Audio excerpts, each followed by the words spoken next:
Once Upon a Time in EPCOT. I've always wanted to start a video with Once Upon a Time, and this seems like the perfect time to do it. Because part of the story I'm going to tell has been told over and over again. Because, as we've been told, the wall mural at EPCOT is the creation of former SS interrogator Hans Scharf. The problem is that's wrong on two different counts. First off, Scharf, who was an interrogator, was not with the SS. He was with the Luftwaffe, the German Air Force. And secondly, he didn't create the mural. Nope, that honor goes to an unsung hero of the Disney world. And that's background artist Walter Peregoy. Walt's probably best known for his backgrounds in 101 Dalmatians, but he's an artist in his own right, with his own body of work and his own strong opinions, which he was happy to share with everybody until his death in 2015. I'll link at the bottom. Seems like the problem might have been that although he was a great artist, Walt Peregoy knew he was a great artist.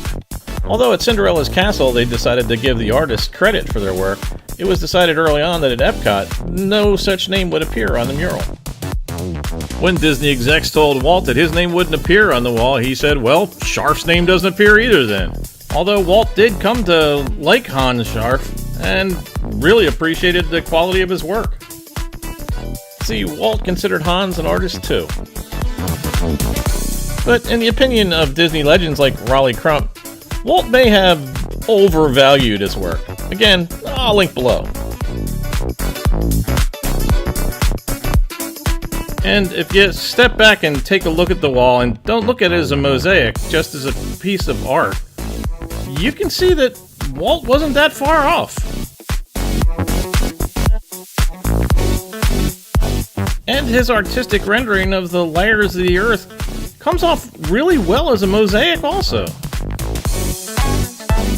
Like, here's a perfect example of how Walter Peregoy and Hans Scharf agreed. They were given the wrong dimensions for the wall, but rather than cut off 3 feet of it, the decision was made to bend the mosaic down and curve it around onto the ground so they didn't lose any of the artwork. Of course, it's kind of hard to get a beat on these things when they're completely covered by strollers. Mosaic was open to the public with Phase 1 of EPCOT's opening on October 1st of 1982. Right about the time I was home on leave before being transferred to Howard Air Force Base in the Republic of Panama. In other words, it'd be about another 4 years before I saw it. And back then, it was The Land, presented by Kraft. The mosaic wasn't Walt's only creation at The Land. He was also responsible for the sky ceiling, the cool balloons that represent the seasons, and of course, the main fountain that, well, isn't there anymore. Now, it really wouldn't be one of my videos if I didn't have something about disabilities in it. And as you know, since EPCOT opened in 1982, it opened before the Americans with Disabilities Act. So they had to put in a ramp that met the ADA requirements. That's why you got this little section here that we're going down. Because you can only go so far before you have to have a flat landing. So they had to put that in. The only real problem I have with the handicap ramp is the fact that it's extremely poorly marked. You end up with a lot of people trying to avoid crowds and end up walking up the handicap ramp, and at the same time you end up with wheelchairs that didn't see it going down the other side where the thing is too steep for them. Hint hint, Disney. And you know, I don't think we're giving enough credit to half of Scharf and Scharf, and that would be Monica Scharf. Since Hans's death in 1992, Monica's running the whole show. And consider this, her apprenticeship was none other than the Magic Kingdom Cinderella castle. I mean, don't feel any pressure, but build 5 15-foot mosaic murals depicting the Cinderella story that will be seen by and touched by millions of people. And Monica pulled it off. Although, as we've seen before, Hans was the one who got credit here. And just like over at Cinderella's castle, the wall mural at EPCOT required a lot of labor. The process was extremely complicated, and both Peregoy and the Scharfs should both be credited with the artists that they are. I mean, Walt Peregoy even kept the original scale drawing on display in his studio until his death. The Scharfs would then take the drawings and enlarge them to full scale onto heavy brown paper. Then the sections of the enlarged drawing were then covered with a fabric netting, and Scharf would hand-cut the shaped pieces of glass and tile, and 2 jewels, using the pattern beneath the netting. The mosaic pieces were meticulously glued one by one face down onto the fabric. Then the assembled sections were transported to EPCOT, where a team of craftsmen pressed them into the wet cement that had been applied to the walls. After the cement had dried, the glue and the paper were sponged off and the fabric netting was carefully removed. Then a coating of a special mortar was applied and worked into the gaps between the tiles to make sure they'd all stay in place. And keep in mind, each side's 120 feet long. And since I'm not making an audio book here, I'm making a video, let's take a look at the wall.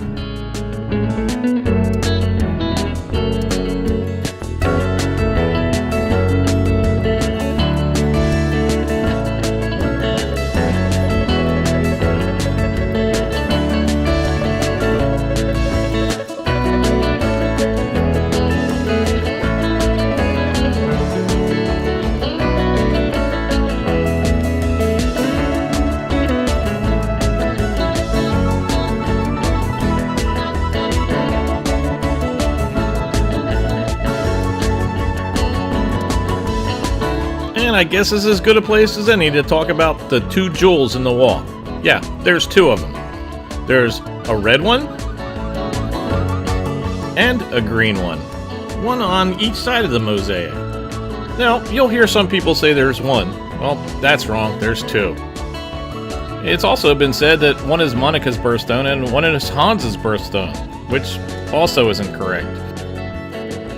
Now me, I've got my own theory, since one was red and one was green, and they're on opposite sides of an exact copy of a mosaic. I think port and starboard, one for the right side, one for the left, red and green. Now, I haven't heard anybody else come up with this theory, so maybe it's completely wrong. Just tell me what you think in the comments below. Okay, well, let's get back to our drive along the wall and see what we can see on this side. Especially since there's less strollers over here. Oh yeah, and don't forget to check out the curve, because it's extremely difficult to do in a mosaic, especially if you're trying to keep things smooth.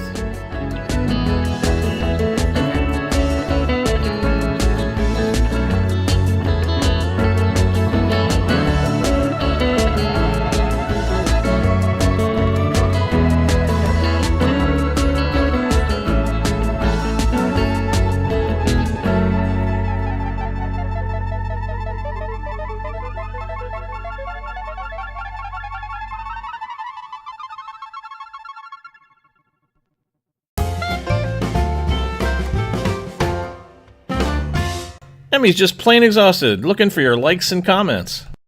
I really hope you enjoyed the video too, and that you might choose to subscribe. And remember, when you do subscribe, don't forget to click on that bell icon. That way you'll be notified the next time I upload a video. Thanks for watching. I'll see you next time.